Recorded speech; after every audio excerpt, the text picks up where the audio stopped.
family's originally from Mexico. My mom crossed into the US when she was 8 months pregnant with me, so by a matter of 3 weeks, I am American. We relocated to Hanford, California in Kings County. When I was 9, we decided to relocate to Oxnard. Immediately, it was shifting from a small farm town of 1,000 people into an urban area, then coming into the big city, which is Oxnard of 200 and something thousand people, the biggest in Ventura County. I was completely taken 180, but I wanted to be an astronaut, so I did excellent in mathematics and science and physics. I was a total geek and nerd about it. I loved watching science fiction, and maybe I was too motivated by Independence Day with Will Smith shooting aliens down. And so I wanted to become a fighter pilot at one point to be able to qualify for NASA. But my world turned upside down when my mother was experiencing severe domestic violence from my father, and that left a huge scar on our family of 7. There was many times where I had to jump in and defend my mom and take the beatings for her. I was very attached to my father, and to hear him and see him do these type of things as a child kind of destroyed my entire state of what I wanted to be growing up. I no longer gave focus on education. I was more trying to find ways and outlets to put out this negative energy into other places.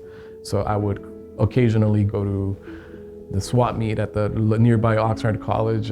We lived nearby there, and I would steal stuff. And I was feeling despair because of this situation, extremely frustrated. I just wanted to give up. So at one point I actually did give up, and I started cutting my wrist trying to commit suicide. And then this teacher, Miss Reagan, in 7th grade saw my wrist cuts and also asked me to explain the situation that was going on. And she actually went through something similar and recognized that when I started falling down the education system from a high achiever in science and math, she recognized that instead of punishing me for acting out and acting very gang life oriented at that very crucible point of time, she gave me a chance, and she said, I went through the same situation. I also tried to commit suicide when I was a kid.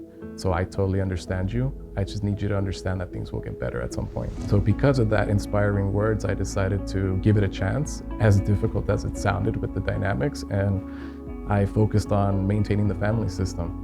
Instead of joining the La Colonia street gang or joining other cliques that were out there or getting involved in drugs, as my uncle was trying to get me to sell cocaine and other heroin stuff just to make money for the family, I said no. Knowing from someone that had been through that, still managed to make it to 55 years of age, it showed me that there's still a life you can live.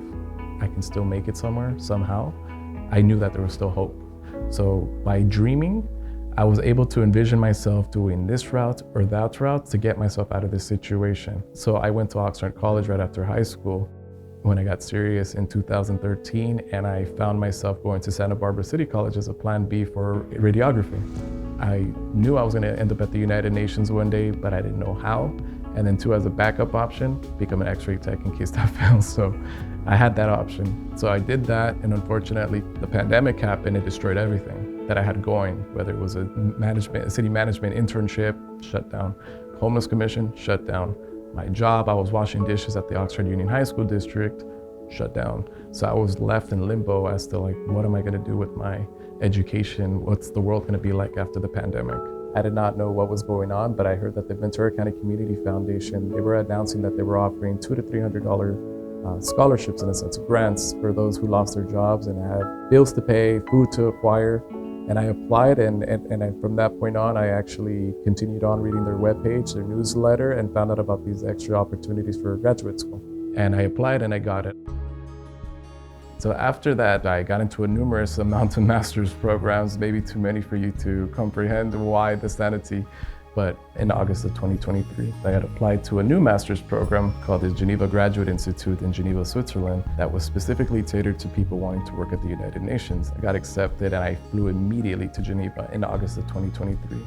And then from that point forward, I got involved in numerous different intercultural activities. I also got hired with the Sovereign Military Order of Malta to advance humanitarian projects across different and challenging contexts. People ask me, why are you so involved in so many different master's programs? Why don't you just get a PhD?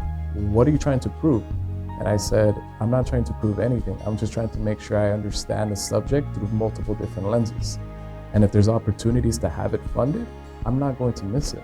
Because the world needs multidisciplinary thinkers that link seemingly different aspects together, whether it's public administration, whether it's urban planning, international development, And the scholarship at the VCCF helped me to get to where I'm at currently because we are interdisciplinary thinkers at the UN Beyond Lab, and the scholarship at the VCCF helped me develop that insight and that expertise on these different subject matters that is needed across different international civil society servants as well.